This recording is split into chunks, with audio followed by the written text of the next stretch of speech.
नमस्कार दोस्तों, आज हम आपके लिए करवा चौथ की 4 कथा कही जाती हैं तो चारों कथा लेके आए हैं। तो शुरुआत करते हैं पहली कथा से। और कथा सुनने से पहले एक काम करना बहुत ज़रूरी होता है। जब कोई भी कथा कहे या सुने तो हाथों में चावल मतलब अक्षत और थोड़े से फूल लेके अपने हाथ में पहली उंगली छोड़ के उनको पकड़ना चाहिए। और उसके बाद जब कथा समाप्त होती है तो भगवान के पास उसको नीचे ज़मीन में डाल देना चाहिए। तो अब शुरू करते हैं कथा। एक गांव में एक साहूकार के 7 बेटे और एक बेटी थी। सातों भाई और बहन में बहुत प्यार था। करवा चौथ के दिन सेठानी ने सातों बहुओं और बेटी के साथ करवा चौथ का व्रत रखा। सातों भाई हमेशा अपनी बहन के साथ ही भोजन करते थे। उस दिन भी भाइयों ने बहन को खाने के लिए बोला तो बहन बोली, मेरा आज करवा चौथ का व्रत है, इसलिए चांद उगेगा तभी खाना खाऊंगी। भाइयों ने सोचा कि बहन भूखी रहेगी, इसलिए एक भाई ने दिया लिया और एक भाई ने चलनी लेकर पहाड़ी पर चढ़कर दिया जलाकर चलनी में ढककर कहा, बहन चांद उग आया है, अर्घ देकर खाना खा लो। बहन ने भाभीयों से कहा कि भाभी चांद देख लो। भाभी बोली कि बाई जी, ये चांद तो आपके लिए उगा है, आप ही देख लो, हमारा चांद तो देर रात को उगेगा। बहन भाइयों के साथ खाना खाने बैठ गई। भोजन का पहला कौर खाने लगी तो उसके खाने में बाल आ गया। दूसरा कौर खाने लगी तो उसमें कंकड़ आ गया। तीसरा कौर खाने लगी तो ससुराल से बुलावा आ गया, बेटा बहुत बीमार है, बहू को जल्दी भेजो। माँ ने बेटी के कपड़े निकालने के लिए बक्सा खोला। 3 बार कपड़े निकाले और तीनों बार ही सफ़ेद कपड़े हाथ में आए। जल्दी में लड़की सफ़ेद कपड़े ही पहनकर ससुराल के लिए रवाना होने लगी। माँ ने सोने का एक सिक्का उसकी साड़ी के पल्लू में बांध दिया और कहा, रास्ते में सबके पैर छूते हुए जाना और जो अमर सुहाग का आशीर्वाद दे उसे यह सिक्का देकर पल्लू में गांठ बांध लेना। रास्ते में बहुत लोगों ने आशीष दिए पर अमर सुहाग का आशीर्वाद किसी ने भी नहीं दिया। ससुराल पहुंचने पर उसने देखा कि पलने में जेठूती जेठ की लड़की झूल रही थी। उसके पैर छूने लगी तो वह बोली, सीली हो सपूती हो, 7 पूत की माँ हो। यह आशीष सुनते ही उसने सोने का सिक्का निकालकर उसे दे दिया और पल्लू में गांठ बांध ली। घर के अंदर प्रवेश किया तो कमरे में पति को मृत अवस्था में पाया। उसने पति को ले जाने नहीं दिया। वह अपने मृत पति को लेकर रहने लगी और पति की सेवा करती रही।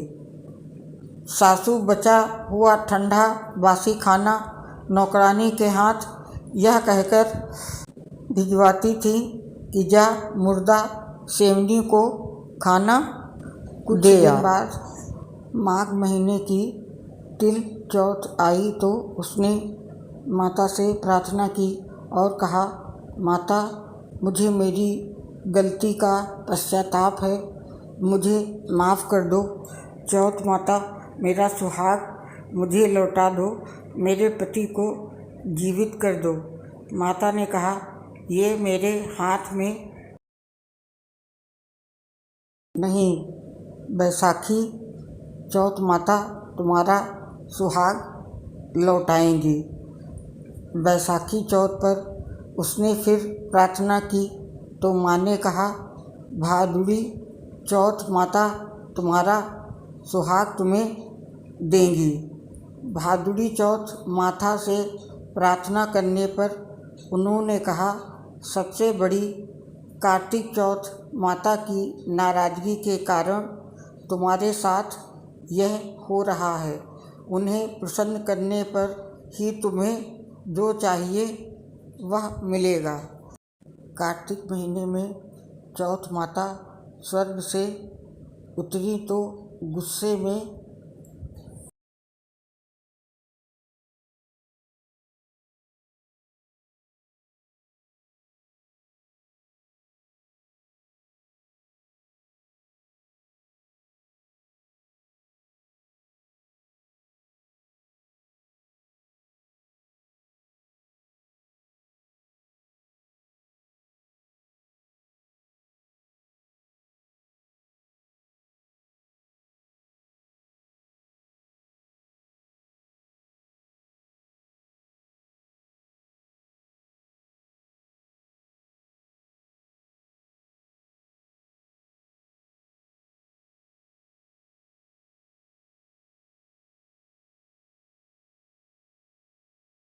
उसका पति उठा और बोला, मुझे बहुत नींद आई।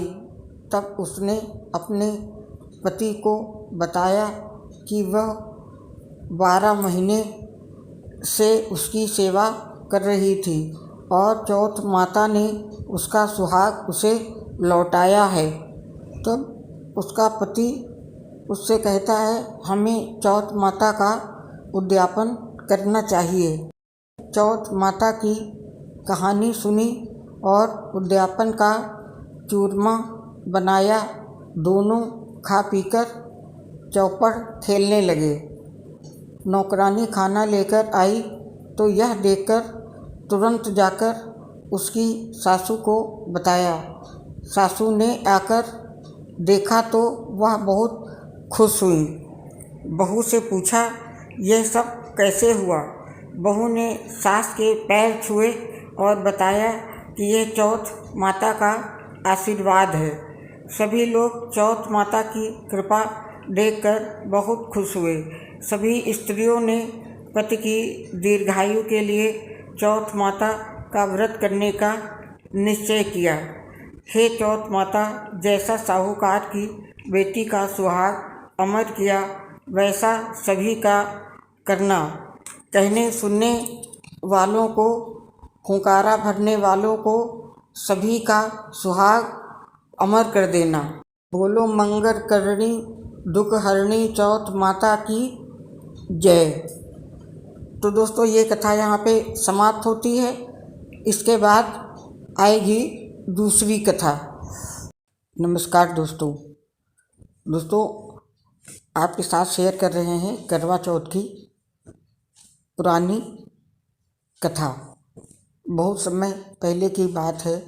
एक साहूकार के 7 बेटे और उनकी एक बहन करवा थी। सभी 7 भाई अपनी बहन से बहुत प्यार करते थे, यहाँ तक कि वे पहले उसे खाना खिलाते और बाद में स्वयं खाते थे। एक बार उनकी बहन ससुराल से मायके आई हुई थी। शाम को भाई अपना व्यवसाय बंद करके जब घर आए तो देखा कि उनकी बहन बहुत व्याकुल थी। सभी भाई खाना खाने बैठे और अपनी बहन से भी खाने का आग्रह करने लगे, लेकिन बहन ने बताया कि उसका आज करवा चौथ का निर्जल व्रत है और वह खाना सिर्फ चंद्रमा को देखकर उसे अर्घ देकर ही खा सकती है। चूँकि चंद्रमा अभी तक नहीं निकला था, इसलिए वह भूख प्यास से वाकिल हो उठी है। सबसे छोटे भाई को अपनी बहन की हालत देखी नहीं जाती और वह दूर पीपल के पेड़ पर एक दीपक जलाकर चलनी की ओट में रख देता है। दूर से देखने पर वह ऐसा प्रतीत होता था जैसे चतुर्थी का चांद उदित हो रहा हो। इसके बाद भाई अपनी बहन को बताता है कि चांद निकल आया है, तुम उसे अर्घ्य देने के बाद भोजन कर सकती हो। बहन खुशी के मारे सीढ़ियों पर चढ़कर चांद को देखती है और उसे अर्घ्य देकर खाना खाने बैठ जाती है। वे खाने का पहला टुकड़ा मुंह में डालती है, उसे छींक आती है। दूसरा टुकड़ा डालती है, वैसे ही उसमें बाल निकल आता है। और जैसे ही वो तीसरा टुकड़ा मुंह में डालने की कोशिश करती है तो उसके पति की मृत्यु का समाचार आ जाता है। पति की मृत्यु का समाचार मिलते ही वो बौखला जाती है, रोने चिल्लाने लगती है। तो उसकी भाभी उसे सच्चाई से अवगत कराती है कि उसके साथ ऐसा क्यों हुआ। चौथ का व्रत गलत तरीके से टूटने के कारण देवता उससे नाराज हो गए हैं और उन्होंने ऐसा किया है। सच्चाई जानने के बाद करवा निश्चय करती है कि वह अपने पति का अंतिम संस्कार नहीं होने देगी और अपने सतीत्व से उन्हें पुनर्जीवित दिलाकर रहेगी।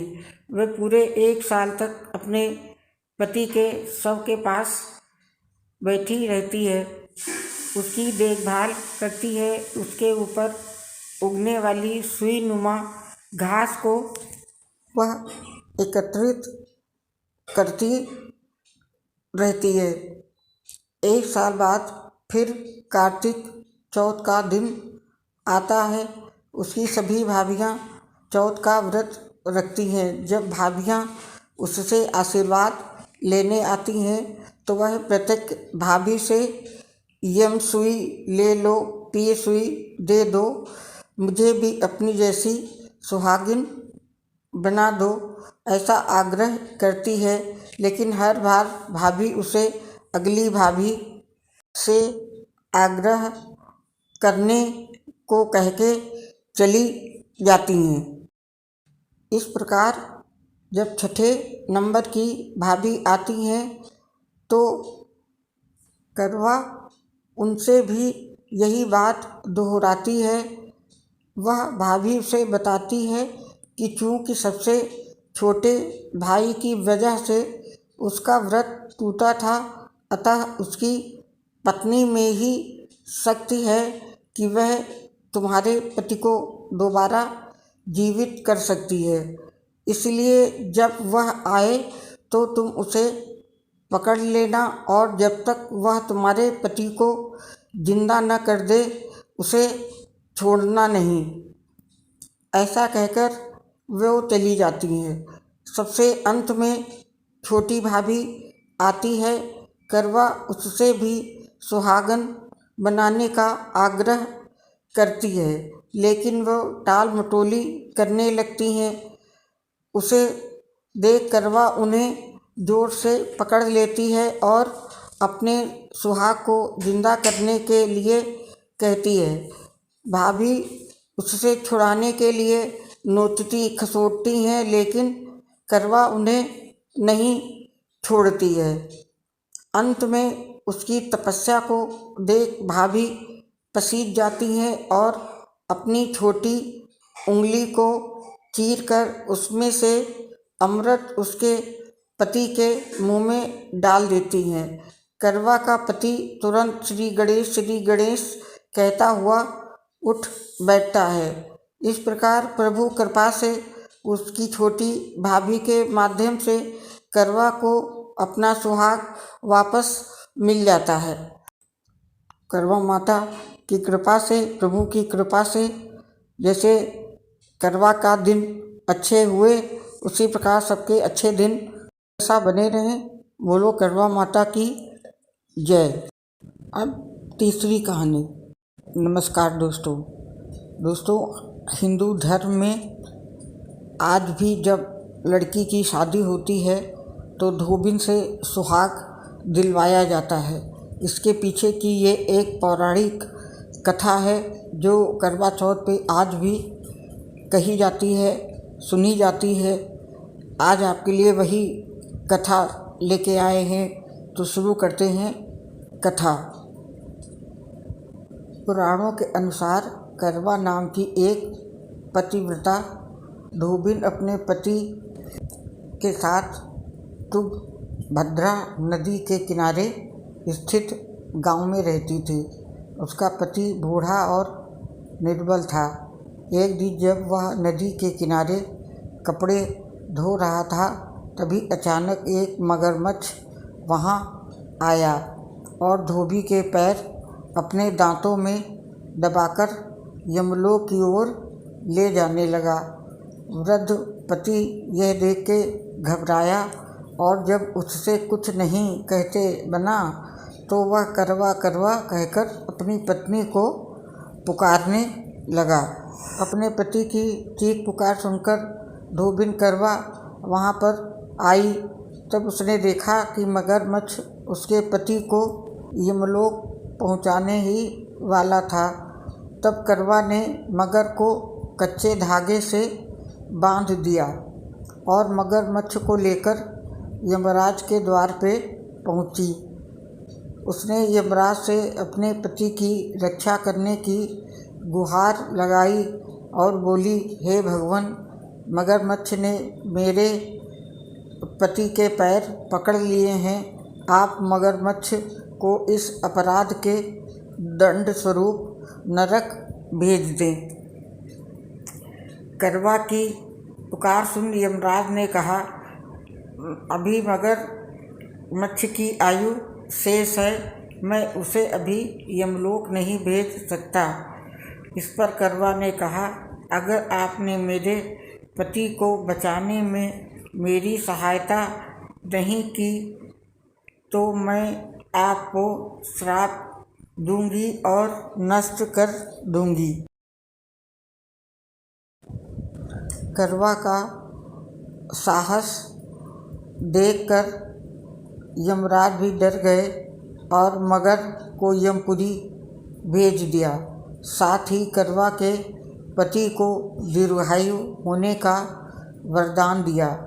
तब से कार्तिक कृष्ण की चतुर्थी को करवा चौथ व्रत प्रचलन में आया, जिसे इस आधुनिक युग में भी महिलाएं अपनी पूरी भक्ति भाव के साथ करती हैं और भगवान से अपनी पति की लंबी उम्र की कामना करती हैं। महिलाएं करवा माता से कहती हैं कि माता, जैसे इनके आग को दीर्घायु होने का आशीर्वाद दिया, इसी प्रकार हमें सदा सुहागन रहने का आशीर्वाद दीजिए।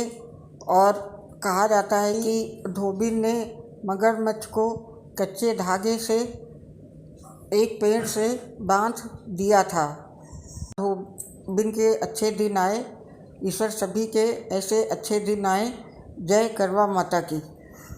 नमस्कार दोस्तों, ये कथा जो आपके सामने लेके आए हैं, ये कथा द्रौपदी को श्री कृष्ण ने सुनाई थी।